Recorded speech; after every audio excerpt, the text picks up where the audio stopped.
انا كنت اتكلمت على السبليتنج اوف فنتليتورز، فمن باب اولى الحاجه المور سيف والحاجه الاهم هي ازاي نستخدم الانستيزيا ماشين كاي سي يو فنتليتور.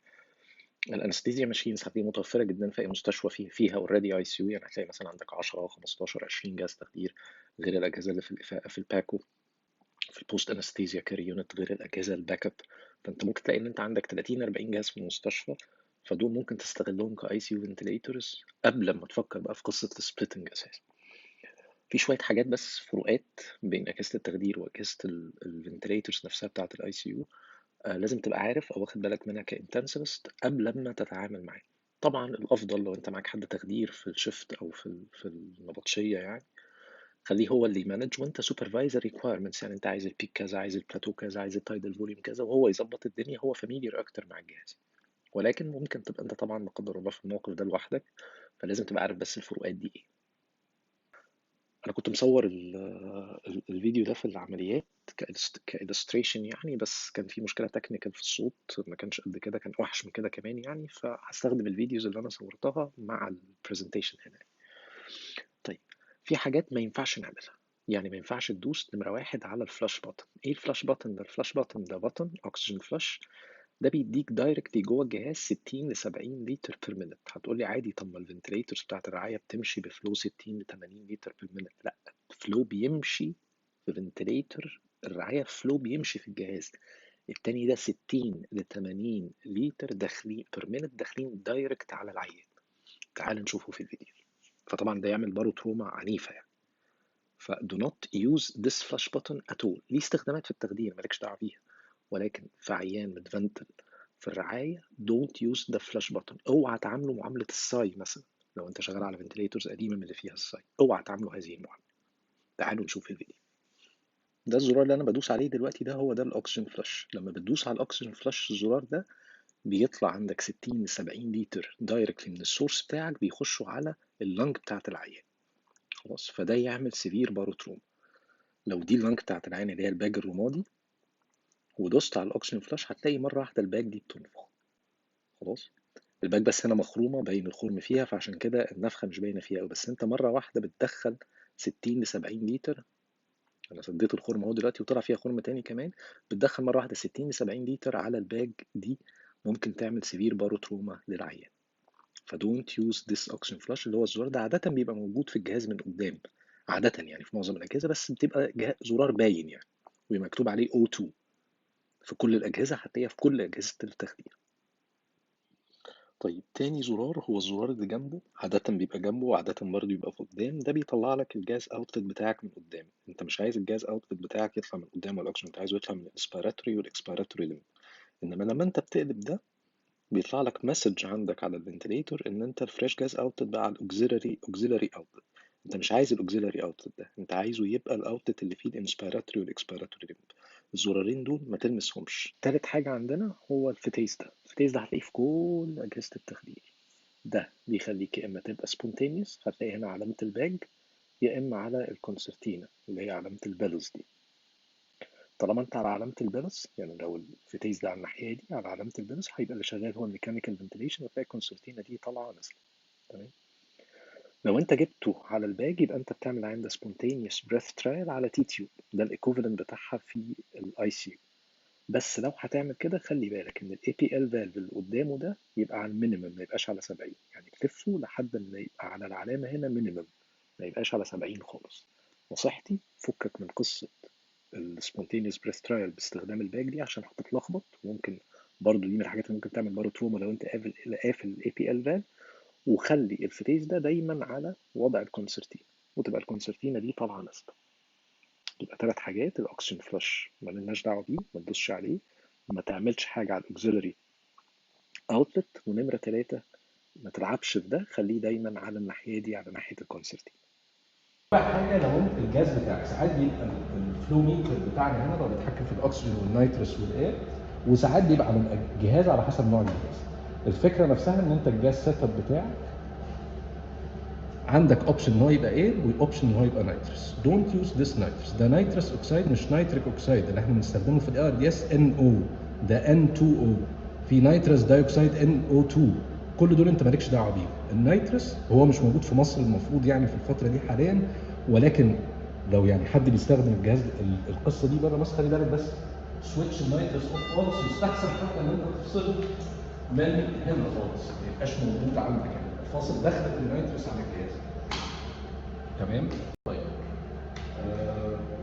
في حاجه ثانيه بقى لازم تخلي بالك منها. كنا قلنا دلوقتي ان انا هقفل النايترس في الفلو بتاع اجهزه التخدير غير اجهزه الفنتريتورز. يعني احنا هنا بنستخدم بريشر ريديوسنج فالف، الفلو اللي داخل لك من السيستم عندك بيبقى داخل لك فلو عالي، انت بتوصله في الاخر ان انت ممكن تمشي على فلو لتر بير مينت 6 لتر بير مينت، ممكن تنزل لنص لتر بير مينت فلو. فده غير اجهزه الفنتريتورز خالص، غير اجهزه الفنتريتورز بتاعت الرعايه اللي احنا نمشي فيها على فلو 60 ل 80 لتر بير مينت.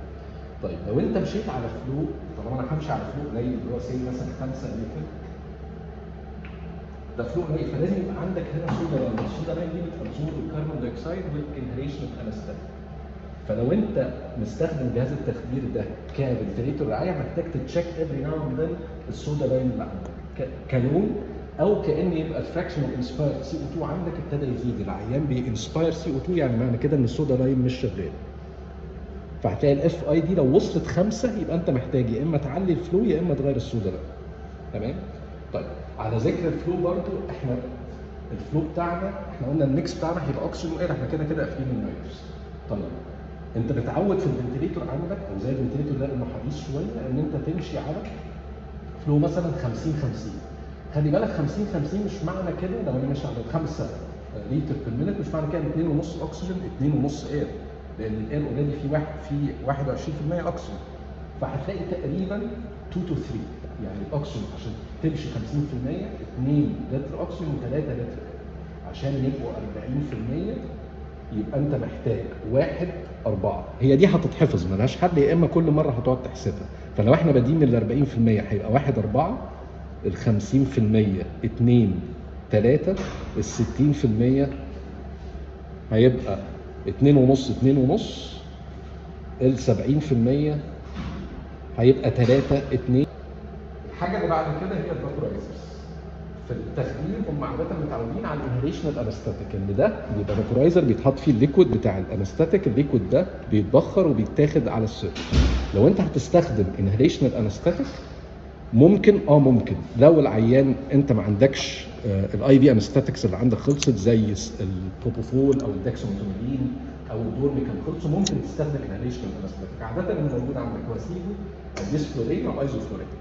لو هتستخدم سيفو عشان بقى ما حدش يدخلك في البلاد جاز بارتيشن كوفيشنت والمينيمال الكولر كونسنتريشن والكلام ده، هتمشي على فلو من نص لواحد، يعني هتجيب الدايل دي على 1 أو نص، ده ايكويفالنت تقريبا ل 8 ل 10 مللي بروبوفول بير اور، من نص لواحد. ده فور سيديشن لو انت ما عندكش او عندك شورتج. ما عندكش شورتج فابعد عن القصه دي لانها حاجه انت مش متعود عليها. خلاص يبقى تاني بلاش اكسجين فلاش، ما تقلبش على الاوكسيلري فلو، ما تقلبش على الباك لو هتعمل سبونتينيوس ليفت رايت بلس ماينس. لو هتستخدم انهاليشن انستاتيك الفلو بتاعك هيتظبط من الجهاز. الميكسنج انت اللي بتعمله، خلي بالك ان الاير فيه 21%. خلاص؟ طيب نيجي بقى على حاجه مهمه جدا وهي المودز. انت في الرعايه متعود ان انت تمشي بمودز فنتريشن. في اجهزه التخدير مش دايما هتلاقي فرايتي المودز دي على حسب الجهاز، يعني في اجهزه هتلاقي فيها مودز كتيره وفي اجهزه مش هتلاقي فيها مودز كتير. هنا مثلا عندنا فوليوم كنترول، بريشر كنترول، عندنا مثلا اس اي ام في بريشر كنترول، فوليوم جارانتيد. ده انت هتلاقي التخدير دايما مايلين ناحيه الاس اي ام في لان هو بيوين في اخر العمليه جاست من ماسل باراليسيس، هو عنده اللانجز سليمه فمش محتاج قصه السي ام في ويقلل الورك اوف بريدنج. هو في الاخر مدي ماسل ريلاكسنت، الماسل ريلاكسنت خلص عايز يكستوبيت، فهم هتلاقيهم ميالين اكتر للاس اي ام في. طيب لو انت هتدي او لو انت عايز حاجه هنا يبقى بارالايز وامشي فوليوم كنترول. مشيت فوليوم كنترول ممكن تلاقي في القرايات عندك مش باينه هنا قوي قصه مثلا البيك والبلاتو، يعني هو حاطط البيك بس، حاطط بيك ومين وبيب. طب فين البلاتو؟ غالبا هتلاقيه من اللوبس، يعني المفروض هنا هتلاقي البلاتو هيطلع عندك. تمام؟ في اجهزه هتقيس لك كل حاجه، يعني هتقيس لك الكومبلاينس وهتلاقي قيس لك اللوبس كلها موجوده فيها وهتلاقي كل حاجه انت عايزها هتلاقيها فيها، وفي اجهزه ما فيهاش، فانت هتضطر ان انت تحسب حاجات بايدك. فور اكزامبل مثلا لو انا عايز احسب الكومبلاينس عشان ادخله في الارم بتاع الريكروتبل ولا النون ريكروتبل، حاجات مهمه يعني لو انت عايز تعمل ريكروتمنت او عايز تعمل ريكروتمنت قبل ما تقلبه برون، طب هحسب الكومبلاينس ازاي؟ خلاص ما قدامكش غير ان انت يكون عندك البلاتو وتحسب البلاتو ناقص البيك اللي عندك، فيبقى ده الدرايفنج بريشر، وتقسم عليه التايدال فوليوم اللي انت مديه، يبقى دلتا بي على دلتا بي ده الكومبلاينس بتاعك. فقصدي انت لو عندك لوبس تستخدمها، عندك كيرفات تستخدمها، الجهاز قايس خير وبركه مش قايس، فاحيانا انت اللي هتضطر تحسب دي. في نقطه بس مهمه انا نسيت اقولها في قصه الفابرايزر. اهم حاجه لو انت عندك شورتج زي ما قلنا للاي في انستاتكس وناوي تستخدم فابرايزر، اهم سؤال للعيان، العيان ده عنده هيستوري هو او حد من اهله لمالجنت هايبرثيرميا ولا لا؟ لان دي ميديكو ليجال بيتفول لا تقل عن ان انت تدوس فلاش والعيان انتيبيت. يعني دول كده يودوك النيابه دايركت لو العيان عنده مالجنت هايبرثيرميا هو او حد من اهله، او لو دوست اوكسيجين. خلاص، فدول حاجات كده يعني بلاش، بقيه الحاجات دي كلها هتعدي. والافضل في كل الاحوال ان انت كانتنسفس تبلغ التخدير اللي موجود هو عايز يعمل، انت عايز تعمل ايه، ويبقى هو اللي سائل، لان هو ادرى بالفنتريتور، هو اللي ادرى بالاناليشن انستاتكس، وهو فاميليير مع الحاجات دي اكتر. ولكن لو انت اتزنقت فتقيس بس مالجنت هايبرثيرميا، شيل ده خالص، مش هتقفله بس يتشال من الجهاز، وما تدوسش اوكسجين فلاش، ما تقلبش على الباقي، بقيه الحاجات ان شاء الله هتتصرف.